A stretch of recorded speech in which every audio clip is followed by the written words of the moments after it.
এই ছবিটা ভালো করে দেখুন। অভাবনীয় একটা চিত্র। মোহনবাগানের কাঁধে ইস্টবেঙ্গল। দুটো দল পায়ে পা মিলিয়ে একসাথে হেঁটে চলেছে। এটাও কি ভাবা যায়? সেই জন্ম থেকে দেখছি চিরপ্রতিদ্বন্দ্বী দুটো দল। বাঙাল আর ঘটি কখনো কি মিলতে পারে?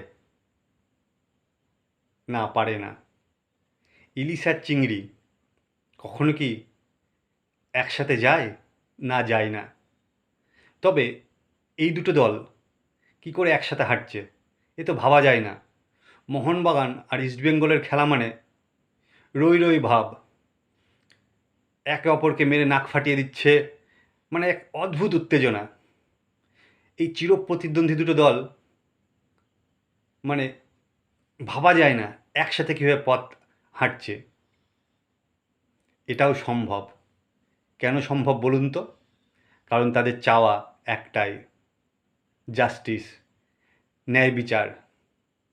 আরজি করের নির্মম নৃশংস হত্যার বিরুদ্ধে গর্জে ওঠা।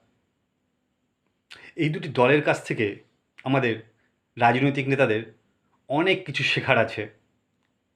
একে অপরের দিকে কাদা না ছিটিয়ে তারা যদি একে অপরের হাত ধরত, তাহলে হয়তো এতদিনে আরজি করের নৃশংস হত্যাকাণ্ডের বিচার হয়ে যেত। কিন্তু না, তারা তো সেটা করবে না। তারা একে অপরের গায়ে কাদা ছিটাতে ব্যস্ত। কারণ তাদের তো রাজনৈতিক ঝান্ডার রং দেখাতে হবে। আজকে ইস্টবেঙ্গল আর মোহনবাগান অনেক কিছু শিখিয়ে দিয়ে গেল। যুগ যুগ জিও ইস্টবেঙ্গল মোহনবাগান। আজকে তোমাদের মন থেকে জানাই স্যালুট।